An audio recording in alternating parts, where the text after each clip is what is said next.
പ്രമാദമായ കേസുകളിലെ പ്രതി പോലും നിസ്സാരമായി പുറത്തിറങ്ങുന്നു എന്നുള്ളതാണ് നിയമസംഹിതയോടുള്ള ജനങ്ങളുടെ ഭയമില്ലായ്മയ്ക്ക് വലിയൊരു കാരണം. പൾസർ സുനിയും പ്രശസ്ത സിനിമാ നടനും ഉൾപ്പെടെ പ്രതി ചേർക്കപ്പെട്ട പ്രശസ്ത നടിയെ ആക്രമിച്ച കേസ് കേരളത്തിൽ 7 വർഷങ്ങൾക്ക് മുൻപ് കോളിളക്കം സൃഷ്ടിച്ച ഒന്നാണ്.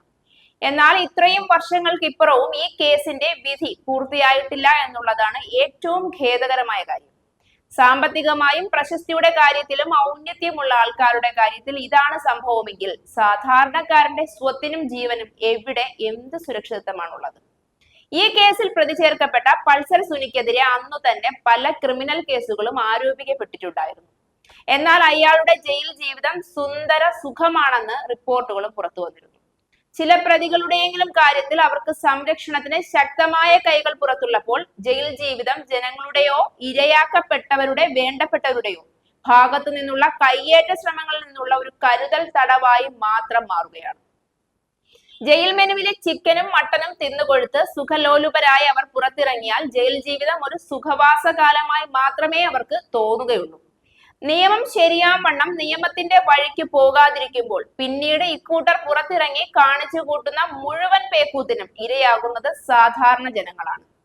നടിയെ ആക്രമിച്ച കേസിലെ 1-ാം പ്രതിയായ പൾസർ സുനി 7.5 വർഷത്തിനു ശേഷം കഴിഞ്ഞ വർഷം സെപ്റ്റംബറിലാണ് ജയിലിൽ നിന്നും ജാമ്യത്തിൽ പുറത്തിറങ്ങിയത്. സുപ്രീം കോടതിയുടെ നിർദ്ദേശത്തെ തുടർന്നാണ് വിചാരണ കോടതി കേസിൽ പൾസർ സുനിക്ക് അന്ന് ജാമ്യം അനുവദിച്ചത്.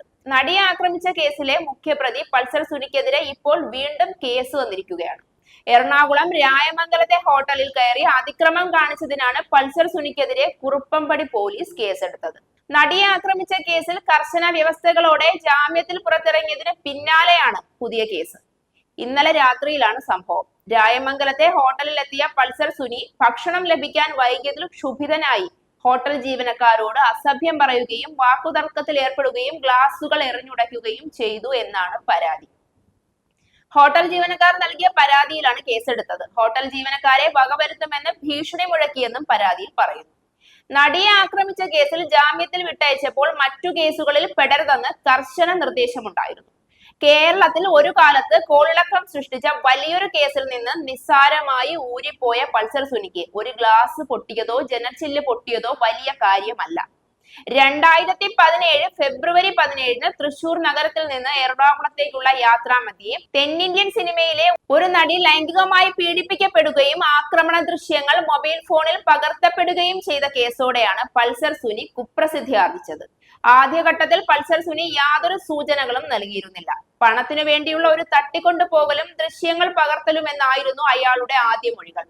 എന്നാൽ മൊഴികളിലെ വൈരുദ്ധ്യങ്ങൾ പല സംശയങ്ങൾക്കും ഇടയാക്കി. പൾസർ സുനി എന്ന ക്രിമിനൽ പശ്ചാത്തലമുള്ള വ്യക്തി തന്റെ മൊബൈലിൽ പകർത്തിയ നടിയുടെ ദൃശ്യങ്ങൾ സംബന്ധിച്ച് പോലീസ് വിശദമായ അന്വേഷണം നടത്തുകയും ഈ അന്വേഷണം പോലീസിന് ഒരു നടനിലേക്ക് എത്തുന്നതിന് സഹായമാവുകയും ചെയ്തു. ഏകദേശം 3-ലേറെ തവണ ബന്ധപ്പെട്ടിരുന്നു എന്ന സൂചന ആദ്യം തന്നെ പോലീസിന് ലഭിച്ചിരുന്നു.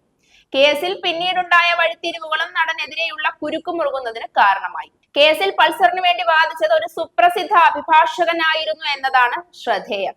തന്റെ സ്വകാര്യതയെ മാനിച്ച് ദൃശ്യങ്ങൾ പകർത്തിയ മൊബൈൽ തനിക്ക് വേണമെന്ന് നടി വാദിച്ചെങ്കിലും ഒരു സ്ത്രീ എന്ന പരിഗണന പോലും പലപ്പോഴും പണത്തിന്റെയും അധികാരത്തിന്റെയും മുന്നിൽ മുട്ടുമടക്കുന്നതാണ് കാണേണ്ടി വന്നത്.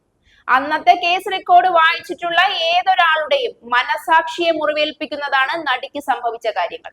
നീതിക്ക് വേണ്ടി ഇത്രയും വർഷങ്ങൾക്ക് ശേഷവും ഒരു സ്ത്രീ അലയേണ്ടി വരുന്ന നിസ്സഹായത കൂടി ഇതിനോടൊപ്പം കൂട്ടി വായിക്കണം.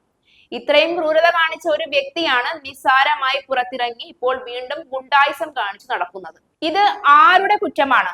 ഭാരതത്തിന്റെ നിയമസംഹിതയുടെയോ അതോ പണക്കൊഴുപ്പിന്റെയോ? ഇതിന് ഉത്തരം മാത്രമല്ല, ആ ഉത്തരത്തിന്റെ തിരുത്തലും ഉണ്ടാവേണ്ടതാണ്.